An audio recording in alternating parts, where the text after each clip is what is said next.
نے فرمایا کہ ارجع البصر کرتین، تم اس کائنات میں غور کرو، بار بار غور کرو، تمہیں اس میں کوئی عیب نظر نہیں آئے. ینقلب الیک البصر خاسئا، تمہاری نگاہیں ذلیل ہو کر واپس لوٹیں گی لیکن تمہیں اس میں کوئی فالٹ نظر نہیں آئے. ہر چیز کو اللہ نے جو بنایا ہے نا، جیسا ہونا چاہیے تھا ویسا ہی بنایا ہے. دیکھو شیر کو اللہ نے گوشت خور بنایا تو شیر میں اللہ نے گرج رکھی اور دھاڑ رکھی، کیونکہ روب کے بغیر گوشت میسر بولو نا بھائی نہیں ہو سکتا. بکری نے گھاس کھانی ہے، جب وہ گھاس کھائے گی تو گھاس دفاع تھوڑی کرتی ہے، کیوں کھا رہے ہو بھائی مجھے، کرتی ہے. تو بکری کو اللہ نے پنجے نہیں دیے، نہ دھاڑنے کی صلاحیت دی ہے، کیونکہ اس نے گھاس کھانی ہے. شیر نے کیا کھانا ہے؟ گوشت. گوشت اس کو کوفتے بنا کے کوئی سامنے تھوڑی رکھے گا، گوشت کے لیے اس کو ہرن کا شکار کرنا ہے. تو اگر اس کو بکری جیسی باڈی دے دی جاتی تو وہ ساری زندگی ہرن کی لالچ میں بیٹھا رہتا اور کوئی ہرن اس کو لفٹ کرانے کے لیے تیار نہیں ہوتا، نہ کوئی ترس کھاتا. احسن کل شیء خلقہ، اللہ فرماتے ہیں جس چیز کو بنایا ہے نا، جیسا ہونا چاہیے تھا بالکل ویسا بنایا ہے میں نے. یہ اس کی علامت ہے کہ کوئی بنانے والا ہے، یہ آٹومیٹیکلی خود سے نہیں بنی. ارے بھائی خود بخود بنی ہوتی تو اتنا خوبصورت نظام تو نہیں ہوتا. اچھا دیکھو کچھ جانور ایسے ہیں جن کے جبڑے میں طاقت بہت ہے اور چیڑ پھاڑ کی صلاحیت بہت ہے، ان کی سپیڈ کم ہے. اب دیکھو ہرن کی اور شیر کی سپیڈ ایک جیسی ہوتی، تو شیر نے تو جنگل کے ہرنوں کا سبقت یا پانچا برابر کر دینا تھا نا.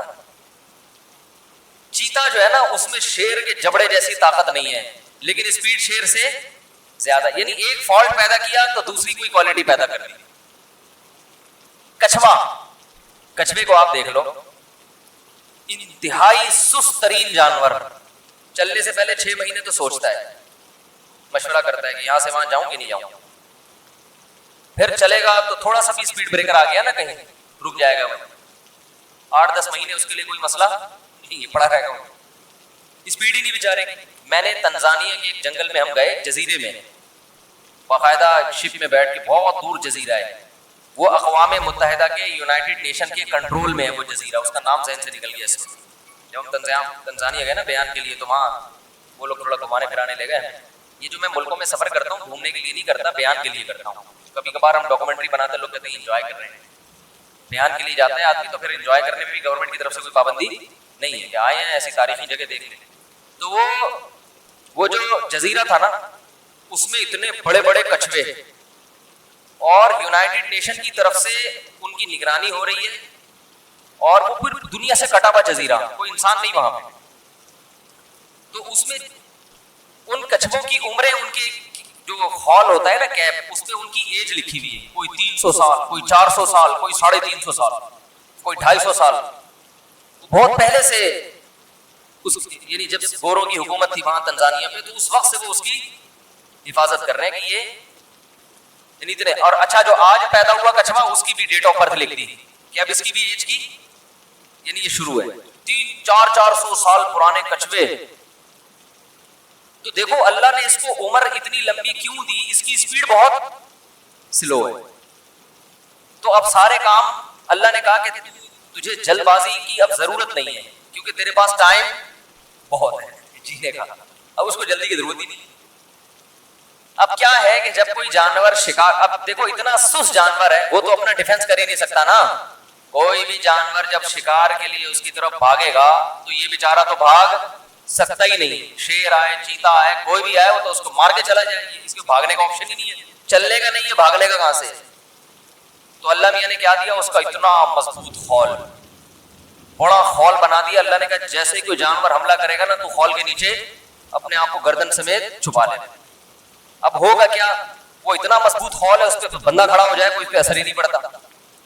تو اب کچھوا کیا کرے گا، جو قریب کھڑا ہوا جانور ہے نا، جانور یہ سوچے گا کہ یہ اس خول سے باہر نکلے گا تو میں جھپٹوں گا، آخر ایک نہ ایک دن تو نکلے گا نا. ارے کوئی ڈاکو کسی گھر میں چھپ جائے تو پولیس چاروں طرف سے گھیرا کر لیتی ہے اور ناکہ بندی کر دیتی ہے کہ بھائی آج نہیں تو کل، کل نہیں تو پرسوں نکلے گا، ورنہ تو بھوکا مرے گا نا. بھائی کب تک پڑا رہے گا، نکلے گا. تو وہ جو ہے نا اب وہ شیر چیتے کھڑے ہوئے اس کے پاس، وہ کیا کرے گا؟ اندر غائب. اب شیر چیتا کہے گا بھائی کبھی نہ کبھی تو باہر آئے گا نا، کب تک چھپو گے پیڑوں کی آڑ میں؟ کبھی تو ملو گے لنڈا بازار میں، اے بھائی کبھی تو نکلو گے. تو کچھوا بزبان حال کہتا ہے بیٹا میں نہیں نکلنے والا، میں 100 سال اندر رہوں گا، تو مر جائے گا، میرے پاس ٹائم بہت ہے. وہ پڑا رہے گا، اس کو جلدی نہیں ہے، 300 سال 400 سال رہنا ہے اسے زندہ، اس لیے وہ ٹینشن نہیں لیتا. تو اب اللہ نے اس کی اسپیڈ بہت سلو کر دی، تو اسے فائدہ کیا دیا کہ بھائی ایک ایپ تیرے اندر پیدا کیا، تو اب تو ڈیفینس کیسے کرے گا؟ اتنا موٹا خول تیرے اوپر چڑھا دیا ہم نے، اور تجھے زندگی بہت لمبی دی، چلے گا آہستہ لیکن تجھے جلدی چلنے کی ضرورت نہیں. اب وہ شادی بیاہ کے لیے رشتہ تلاش کرے گا، 20-25 سال لگ جائے، اس کے لیے کوئی ٹینشن؟ بولو بھائی نہیں. ہمارے یہاں تو جلدی ہوتی نا بھائی، لڑکی کی عمر دیکھو کیا ہوگی، مولوی صاحب کہتے ہیں نا لوگ، لڑکے کی عمر نکلی جا رہی ہے، 45 کا ہو گیا، 50 کا ہو گیا، 5-6 سال رہ گئے، 2-4 سال رہ گئے. تو ہمارے پاس تو ہے، کچھوے کے پاس یہ ٹینشن نہیں ہے، ایسی کی تیسی. تو احسن کل شیء خلقہ ثم ہدی. فرعون نے موسیٰ علیہ السلام سے پوچھا نا فمن ربکم یا موسیٰ، اے موسیٰ کون ہے رب؟ اس کو ذرا ڈیفائن تو کرو کس رب کی بات کر رہے ہو. تو موسیٰ علیہ السلام نے ان شارٹ حضرت یعنی اللہ تعالیٰ کی ایسا ڈیفائن کیا کہ اس سے بہترین طریقے سے ڈیفائن کرنا اللہ کو ممکن ہے ہی نہیں. موسیٰ علیہ السلام نے کہا احسن کل شیء خلقہ ثم ہدی، میں اس رب کی بات کر رہا ہوں جس نے ہر چیز کو بہترین طریقے سے بنایا اور اسے اس کی نیچر کے راستے پہ چلا دیا، بنایا بھی اور راستے پہ چلایا بھی. بکری کا بچہ پیدا ہوتا ہے تو یہ تو اللہ نے بنا دیا، اس کی 2 ٹانگیں ہیں، کھر ہیں، دماغ ہے، آنکھیں ہیں، کان ہیں، ہر چیز ہے نا بہترین. یہ تو ہے بہترین طریقے سے بنایا، اور اسے اس کی فطرت پہ چلانے کا مطلب کیا ہے کہ جیسے ہی بچے کو بھوک لگتی ہے، بکری کے بچے کو، وہ ماں کے تھنوں کی طرف لپکتا ہے. اسے پتا ہے کہ دودھ کہاں سے ملے گا اور کیسے میرے حلق میں اترے گا. اسے کس نے سکھایا؟ ماں کے پیٹ میں اللہ نے سکھایا کہ اس کو اس کے راستے پہ چلا دیا. اسے بتا دیا کہ دودھ پینا ہے، اس کے علاوہ کچھ بھی نہیں کھانا. بچہ بکری کا بچہ پیدا ہوتے ہی ہے، ابھی آنکھیں پوری طرح کھلی نہیں ہوتی، ماں کے تھن تلاش کر رہا ہوتا ہے کہاں ملے گا، اور تلاش میں ہوتا ہے بس مجھے دودھ چاہیے. یہ بھائی کہاں سے اس کو پتہ چل رہی ہے یہ چیزیں؟ تو اللہ بھی فرماتے ہیں کہ تم اس کائنات میں عیب تلاش کرو. شہد کی مکھی کو اٹھا کے دیکھ لو، اللہ نے اس کو بنایا شہد بنانے کے لیے، سر سے لے کے دم کی آخری حصے تک ہر عضو اس کا اسی حساب سے ڈیزائن کیا گیا ہے کہ وہ کیا بنائے؟ شہد بنائے. اسی حساب سے آنکھیں دی گئی، اسی حساب سے اتنا سب کھوپڑی میں دماغ، اس میں ایسی ٹائٹ انسٹالیشن ہوئی ہے کہ وہ بائی ایئر سفر کرتی ہے اور اسے ٹریگنومیٹری کا علم سیکھنے کی ضرورت نہیں. بائی ایئر سفر کرتے کرتے چھتے پہ پہنچ جائے گی. یہ جو شہد کی مکھی چھتوں تک واپس پہنچتی ہے یہ آسان نہیں ہے. سائنسدان حیران ہے یہ جاتی کیسے ہے، اتنا دور نکل کے اس کو راستے یاد کیسے رہتے ہیں کہ کہاں واپس آنا ہے. دیکھو جب انسان زمینی سفر کرتا ہے نا تو علامتیں دیکھ دیکھ کے جاتا ہے، وہ آسان ہے. بائی ایئر سفر کرنا ٹریگنومیٹری کے علم کے بغیر ممکن، بولو نا بھائی، نہیں ہے. جہاز میں جو سفر ہوتا ہے نا وہ یہ تھوڑی ہوتا ہے. دیکھو پیدل سفر تو ایسے ہوتا ہے. میں آپ سے کہتا ہوں بھائی ادھر کلندری چوک سے ہو کر آؤ، آپ یہ مفتی صاحب مجھے راستہ معلوم نہیں، تو میں آپ کو بتاؤں گا یار یہاں سے سیدھے نکلو گے تو جیسے ٹرن مارو گے کالے رنگ کا گیٹ آئے گا، ٹھیک ہے نا؟ تو آپ نے دیکھ لیا کالا گیٹ ہے، ہاں کالے گیٹ سے تھوڑا 1 میٹر آگے جا کے لیفٹ پہ ٹرن مارنا، نیم کا درخت آیا، ٹھیک ہے نا؟ وہاں 2 پوڈری بیٹھے ہوئے ہوں گے، ہوتے ہیں نا؟ تو وہ جیسی پوڈری ہیں ان کی طرف توجہ نہیں دینا، آگے نکل جانا، اس لیے کہ بہت سارے نیم کے درخت ہیں تو آپ کنفیوز ہو سکتے. تو آپ نے بتایا 2 پوڈری وہاں بیٹھے ہوئے ہوں گے. ہمارے ہاں ایسا ہی ایڈریس ہوتا ہے بھائی، پوڈری آپ کو ہر جگہ ملیں گے. تو پھر ہم کہتے ہیں آگے جاؤ گے تو گولے گنڈے والا آئے گا. وسیم گولے گنڈے کو لیفٹ پہ چھوڑتے ہوئے تھوڑا سا آگے جاؤ گے تو وہ جلیبی والا آ جائے گا، ٹھیک ہے نا؟ تو ایسے ہم ایڈریس سمجھا رہے ہوتے ہیں. جتنا دور پہنچانا ہے آدمی، بولو نا بھائی، پہنچ جاتا ہے. لیکن جب بائی ایئر سفر کرو گے جیسے بھی یہ لاہور سے کراچی، تو یہ تو نہیں کہ پائلٹ کو یہ بتایا جائے بھائی تو جب لاہور سے اٹھے گا نا ذرا نیچے دیکھتے رہنا بادشاہی مسجد آئے گی، بادشاہی مسجد سے نا آگے مینار پاکستان سے سیدھا ٹرن مارنا، ایسا نہ ہو آگے وہ انڈیا نہ نکل جانا. ادھر ٹرن مارنا تو ملتان تھوڑا آگے جا کے، اتنی جلدی آئے گا نہیں لیکن میں مثال دے رہا ہوں کہ ملتان کے لال رنگ کا نا وہ ایک عمارت نظر آئے گی، سمجھ لو آدھا راستہ طے ہو گیا ہے، ملتان آ گیا. ملتان سے تھوڑا آگے ٹرن مارو گے کھیت آنا شروع ہو جائیں گے کھجور کے، سمجھ لو سکھر کیا ہو گیا بھائی؟ ایسے سفر کرتا ہے جہاز؟ کرو ٹریگنومیٹری ہے کہ بھائی عرض بلد طول بلد اسی پہ چل رہا ہوتا ہے نا. تو مکھی کے بارے میں جو سائنسدان ہیں شہد کی مکھی کے بارے میں وہ یہ کہتے ہیں کہ شہد کی مکھی چھتے سے اڑ کے جب دور دراز علاقوں پہ جاتی ہے تو یہ زمینی نشانات دیکھ کے سفر نہیں کرتی. تبھی اگر شہد کی مکھی چھتے سے نکلے اور باغ میں جائے, درمیان میں وسیم گولے گنڈے والا اس کو ملے, آپ وسیم گولے گنڈے والے کو وہاں سے ہٹا دو, واپسی پہ پھر بھی مکھی کہاں پہنچے گی؟ چھتے. لیکن اگر آپ کو ویسے میں نے ایڈریس سمجھایا ادھر سے جاؤ, ادھر دو پوٹری بیٹھے ہوئے, ادھر سے وسیم گولے گنڈے والا, آپ گئے وہ پوٹری چلے گئے تھے وہاں سے, تو آپ تو وہیں کھڑے ہوئے یار پتہ نہیں کون سا درخت بولا تھا مفتی صاحب ہے بھائی, یہ تو سلیم گولے گنڈے والا ہے, وسیم تو یہاں پر کوئی ہے نہیں. تو آپ کنفیوز ہو جاؤ گے نا.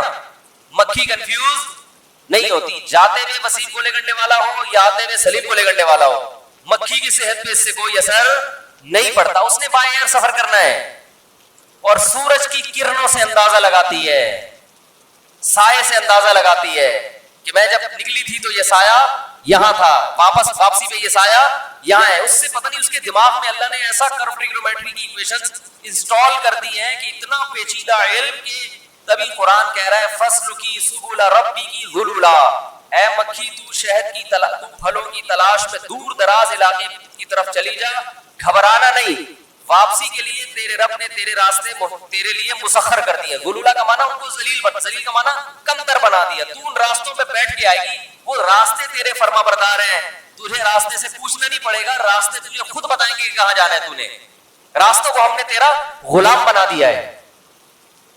کیسی اللہ کی قدرت ہے بھائی, یہ خود بخود بن سکتی ہے. یہ اللہ فرما رہے ہیں کہ اس کائنات میں غور کرو, تمہیں کوئی عیب نظر نہیں آئے گا. اور فرجع البصر کرتین, بار بار نگاہ اٹھا کے دیکھو, هل ترى من فطور, کوئی فطور تمہیں نظر آیا اس میں؟ اور ينقلب الیک البصر خاسئا, فرمایا تمہاری نگاہیں ذلیل ہو کر آئیں گی, وهو حسیر, اور تھک چکی ہوں گی. یہ ذلیل کا لفظ اللہ کیوں استعمال کر رہے ہیں؟ یہ چیلنج ہے. جب کوئی مناظرے کا چیلنج کرتا ہے نا, تو بھائی آ کے دکھا, تو آ ذرا میرے سے بحث کر, تو یہ اس کو کہا جاتا ہے جو مان نہ رہا ہو. تو اللہ یہ وجہ بتا رہے ہیں کہ انسان میرے وجود کو نہیں مانتا, میری قدرت کو نہیں مانتا. اللہ کہتے ہیں آؤ میدان میں ذرا چیلنج ہے, نظر اٹھا کے ذرا اس کائنات میں غور کرو, عیب تلاش کرو. اللہ فرماتے ہیں تم تلاش کرتے کرتے بالآخر کیا ہو جاؤ گے؟ رسوا ہو جاؤ گے. یہ مناظرہ جو تم نے اللہ سے کیا تھا, یہ مناظرہ تم ہار جاؤ گے, بھری محفل میں رسوا ہو جاؤ گے. جو ایتھیسٹ ہے نا, اللہ کے وجود کا انکار کرنے والے, وہ ان بیسک چیزوں کا جواب دیتے ہی نہیں ہے, کیونکہ ان کو پتا ہے کہ جو بیسک اللہ کے وجود کے دلائل ہیں ان کا جواب دیا تو ہم کیا ہو جائیں گے؟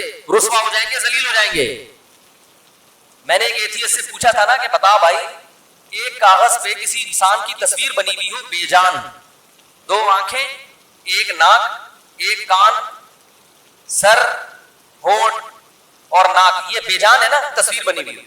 اگر ڈارون نے یہ دعویٰ کیا ہوتا کہ یہ تصویر جو کاغذ پہ بنی ہوئی ہے بے جان, یہ اتفاق سے وجود میں آئی ہے, تو مان لیتے ہیں. کیا ہو گیا بھائی؟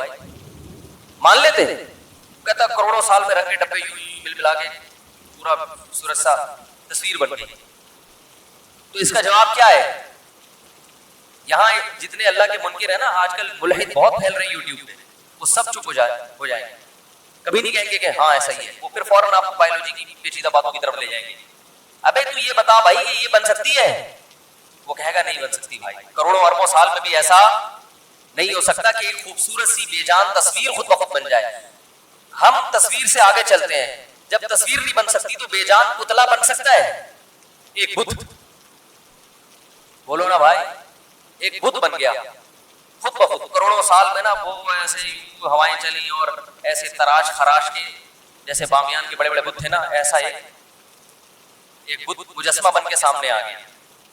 تو بھائی جب یہ بے جان مجسمہ وجود میں نہیں آ سکتا, تو ایسا مجسمہ جس کی آنکھوں میں دیکھنے کی صلاحیت, کانوں میں سننے کی صلاحیت, زبان میں چکھنے اور بولنے کی صلاحیت, ناک میں سونگھنے کی صلاحیت, اس کے جوائنٹ ایسے بہترین انداز سے آپس میں فٹ ہوئے کہ آج تک کسی روبوٹ کے ایسے جوائنٹ سائنسدان نہیں بنا سکے.